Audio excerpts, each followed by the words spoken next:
Sam has crazy hair. Sam is vegan. Sam sleeps 5 hours a night. Sam lives in the Bahamas with 10 roommates. Sam is 29 years old only, but Sam has $22 billion. Lui, c'est Sam Bankman-Fried, dit SBF. Il est le cerveau, si on peut dire ça, derrière la plus grosse fraude de l'histoire des cryptos. Et dans cette vidéo, on voit que même lui se demande comment il en est arrivé là. Alors l'espace d'un instant, j'ai cru que ce portrait était une parodie, un peu comme ce que fait Mattistor sur Instagram. Célia, elle mâche un chewing-gum H24, la meuf qui se reparfume avant d'aller en récré.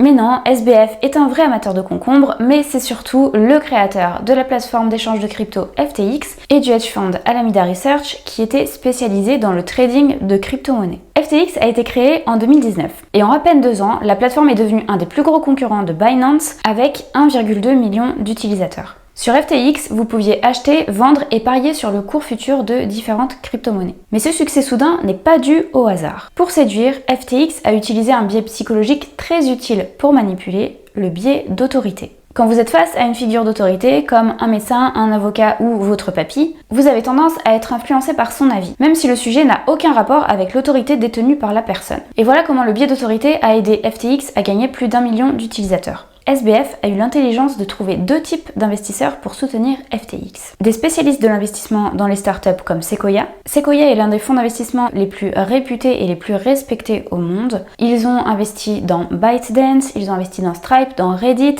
dans Trade Republic, dans Zoom, dans Apple, dans Airbnb et aussi dans Instagram avant que Instagram ne soit racheté par Facebook. Ils sont donc réputés avoir du nez quand il s'agit de gagner de l'argent. Deuxième type d'investisseurs, des célébrités comme Tom Brady et Gisele Bündchen. Sequoia est admiré tout comme Tom Brady l'est, pour différentes raisons. Mais dans les deux cas, le fait qu'ils investissent et qu'ils soutiennent FTX influence le public. D'ailleurs, des youtubeurs ont fait la promotion de la plateforme en se disant que FTX était sûr, puisque des investisseurs aussi sérieux que Sequoia et BlackRock avaient cru en la plateforme. Now, a few months ago, I was sponsored by FTX. My mistake was that I agreed to work with these guys because I absolutely was blinded or mesmerized or fanboyed by the fact that all of these insane investors are in it, like the BlackRocks, the Sequoias. Pour info, Tom Nash, que vous venez de voir, a 238 000 abonnés sur YouTube et il était rémunéré $50 000 par mois pour faire la promotion de FTX. Donc, en bref, SBF a acheté la crédibilité de FTX en s'entourant de gens qui sont des figures d'autorité, des investisseurs réputés, des athlètes multimillionnaires et des youtubeurs de la niche finance. Mais le 2 novembre, un article publié par CoinDesk met en doute la solidité financière de l'empire de SBF. Mais cet article n'était que le début de révélations toutes plus surprenantes les unes que les autres. On découvre très vite qu'une partie de l'argent des clients de FTX s'est envolée. Il y a environ 10 milliards de dollars qui auraient atterri, comme par magie, sur les comptes de Alameda Research, qui s'en est servi de différentes manières. Éponger des pertes de trading. Yeah, I'm trying to think of a good example of a trade where I've lost a ton of money. Well, I don't know. I probably don't want to go into specifics too much with that. Acheter de la pub dans les médias, acheter des maisons à certains employés, investir dans des startups ou encore prêter de l'argent à ses dirigeants. Suite à ces révélations, le 11 novembre, FTX est placée sous la protection du Chapter 11. Autrement dit, elle s'est déclarée en faillite et le but de cette protection est de faire le ménage dans l'entreprise pour qu'elle réussisse à rembourser au mieux ses dettes. Depuis, on a des révélations très croustillantes qui nous proviennent notamment du nouveau CEO, John Ray, qui a été nommé pour superviser tout ce ménage. Selon ses propres mots, le contrôle de l'entreprise était concentré dans les mains d'un très petit groupe d'individus inexpérimentés, peu sophistiqués et potentiellement corrompus. On a découvert que FTX n'avait pas de département comptable, ce qui est étonnant pour une entreprise valorisée 32 milliards de dollars. On a appris que les comptes de FTX étaient audités par une sombre boîte qui fait sa pub dans le métaverse et qui sponsorise des événements très classe comme celui-ci. Pour comparaison, au moment de son entrée en bourse, les comptes de Coinbase étaient audités par Grant Thornton, qui est un nom réputé sur le marché. Mais il n'y avait même pas besoin d'avoir accès à ces informations confidentielles pour déceler des problèmes dans FTX. Depuis plusieurs mois, des voix se sont élevées pour alerter sur SBF et sur FTX. Et vous allez voir dans cette vidéo que n'importe qui aurait pu voir venir l'arnaque grâce à des failles bien visibles par tous. L'histoire que SBF a racontée au monde entier, c'est l'histoire qu'on a tous envie d'entendre. Celle d'un gars un peu bizarre, un peu geek, qui s'en fout des apparences et qui compte utiliser son succès pour soutenir de grandes causes. On raconte qu'il est devenu milliardaire grâce à un trade de génie. Un jour, il remarque que le Bitcoin est moins cher aux États-Unis qu'au Japon et il décide d'acheter du Bitcoin aux États-Unis pour le revendre au Japon en encaissant au passage un profit. Il va répéter encore et encore ce trade et c'est selon lui ce qui lui fera gagner son premier milliard de dollars. Mais il y a un problème dans cette histoire. Voilà ce que disait Mark Cohodes, un short-seller, donc habitué à détecter toutes sortes d'incohérences pour ne pas dire toutes sortes de mythos, sur le sujet dans une interview publiée juste avant que l'affaire n'éclate. When anyone tries to pin SBF down on where he made his money, you can't get a cogent answer. And in his trade, you needed real money up front in the place on this country crypto arbitrage to make big money. Right.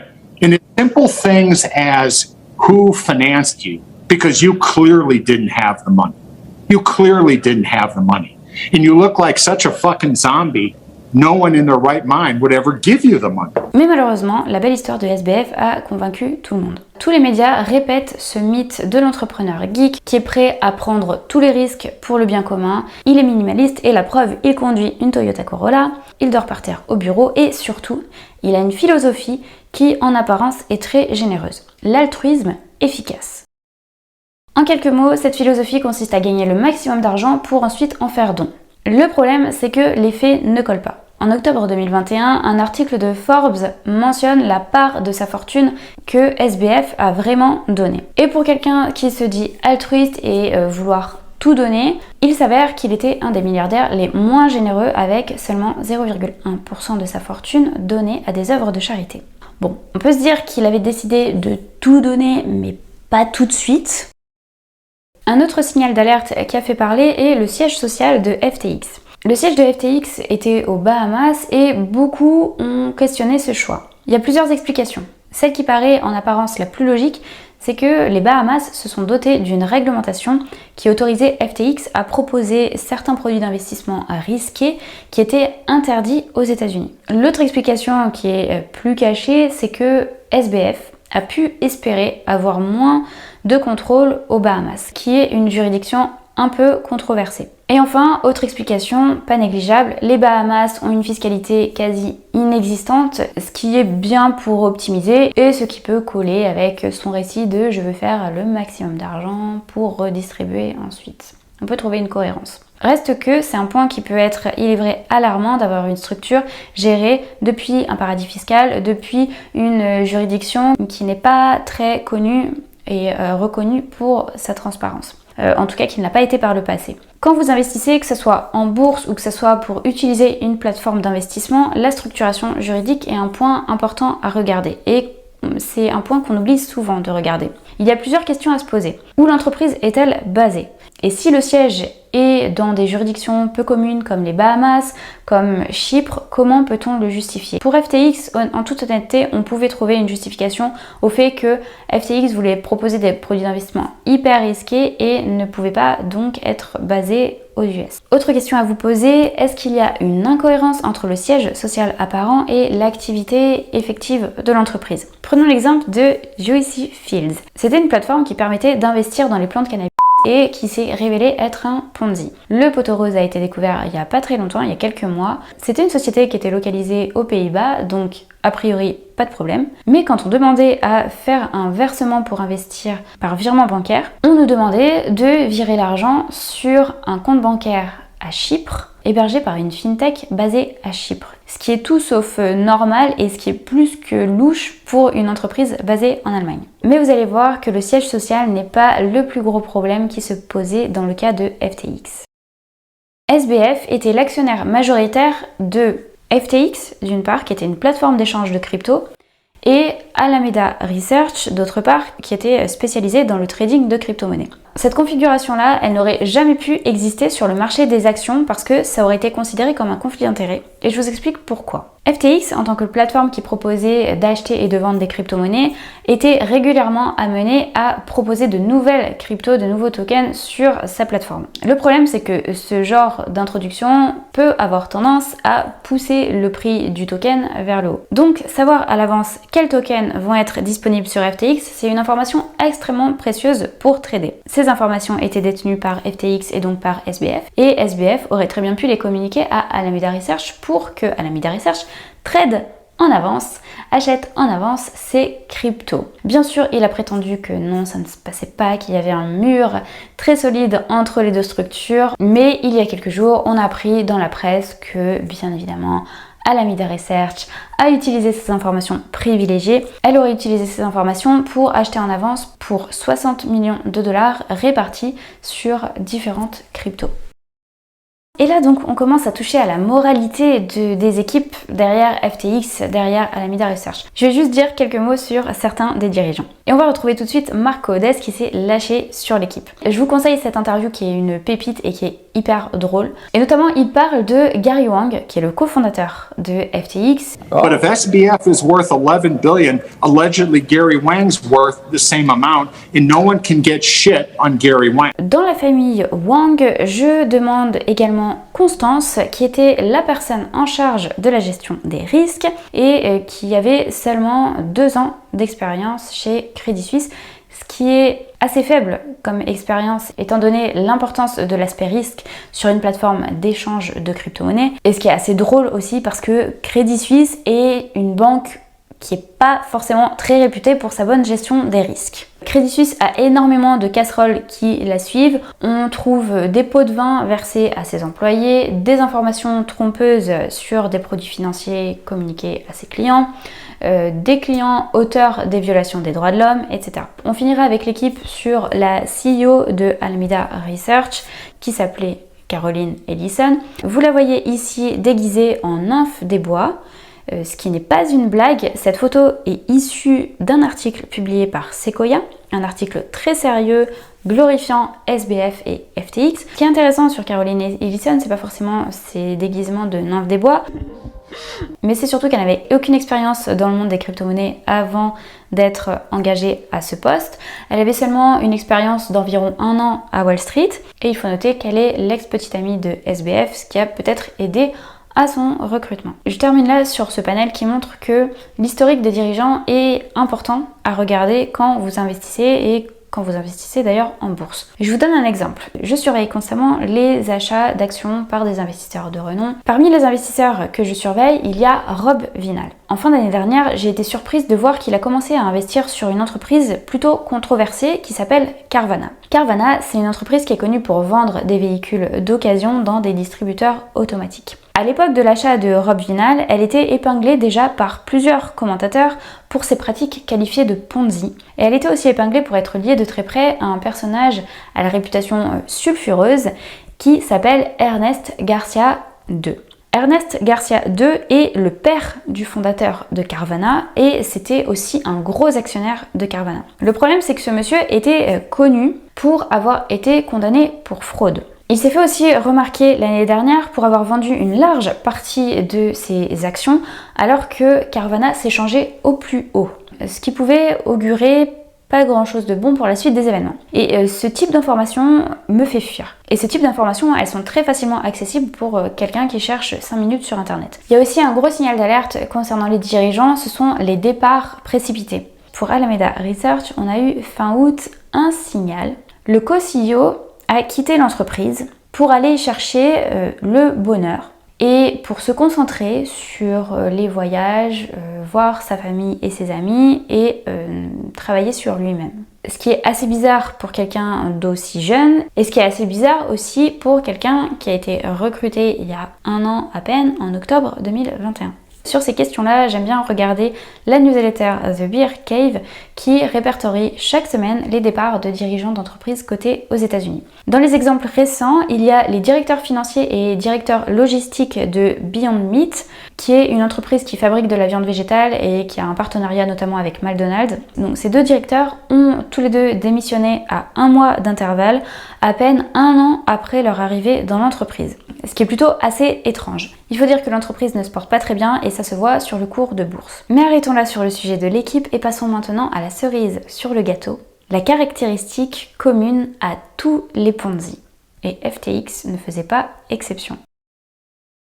Si on regarde des Ponzi récents comme Juicy Fields, si on regarde des Ponzi un peu plus anciens comme celui monté par Madoff, et si on regarde aussi FTX, on a dans tous les cas une promesse d'un rendement élevé. D'un rendement élevé par rapport au marché, ou dans le cas de Madoff, un rendement qui est plutôt élevé mais pas trop, mais en tout cas qui est très régulier, anormalement régulier, ce qui est presque un rendement sans risque. Et ça, c'est vraiment le point qui a vraiment alerté sur FTX. C'est le fait que la plateforme propose un rendement de 8% sur les cryptos qui étaient conservés sur la plateforme. Derrière ce rendement élevé en tout cas par rapport à ce que propose l'ensemble des autres plateformes crypto, il y a un mécanisme qui s'appelle le yield farming et qui est censé expliquer comment on arrive à de tels rendements. Le 25 avril 2022, SBF est l'invité d'un podcast, Odd Lots. Dans ce podcast, on lui demande d'expliquer ce qu'est le yield farming. Et là, on va assister à un moment d'anthologie au cours duquel Sam Bankman-Fried va expliquer dans le plus grand des calmes comment créer une pyramide de Ponzi. Ce qu'il explique, c'est qu'on prend une boîte qui ne fait rien, mais on va faire comme si, on va faire croire qu'elle fait quelque chose de révolutionnaire, qu'elle va faire quelque chose de révolutionnaire. Donc comme les gens pensent que cette boîte va faire des choses révolutionnaires, des personnes vont commencer à mettre de l'argent dans la boîte, et idéalement des personnes qui sont influentes dans le monde de la crypto-monnaie. Une fois qu'il y a de l'argent qui a commencé à venir dans la boîte, on va décider de donner aux gens, disons, 16% d'intérêt sur tout ce qui est mis dans la boîte. Mais la subtilité, c'est que ces intérêts sont versés non pas sous forme d'argent, mais sous forme de tokens supplémentaires. Ce qui est très pratique car ça ne coûte rien à créer, mais ça donne l'illusion qu'on a un rendement très élevé, donc c'est extrêmement attractif pour de potentiels investisseurs. On est d'accord, dans l'explication que donne Sam Bankman-Fried, ces intérêts sortent de nulle part et cette boîte n'a aucune espèce d'intérêt économique. Donc comme on a 16% d'intérêt, des gens se disent « Oh, cette boîte est trop cool », ils remettent de l'argent, etc. etc.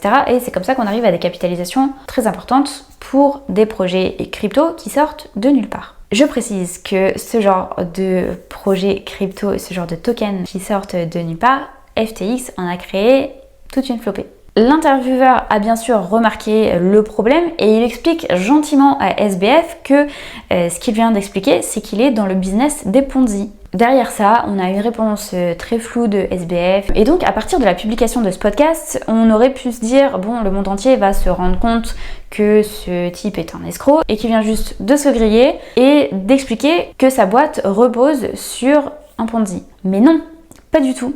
Il y a seulement quelques voix qui vont s'élever, par exemple la chaîne CoffeeZilla sur YouTube, mais c'est tout. Et il nous faudra 6 mois de plus pour découvrir le poteau rose. Ce dont je viens de vous parler, ce n'est qu'une partie des signaux d'alerte qu'il y avait sur FTX. C'était la partie la plus visible de l'iceberg.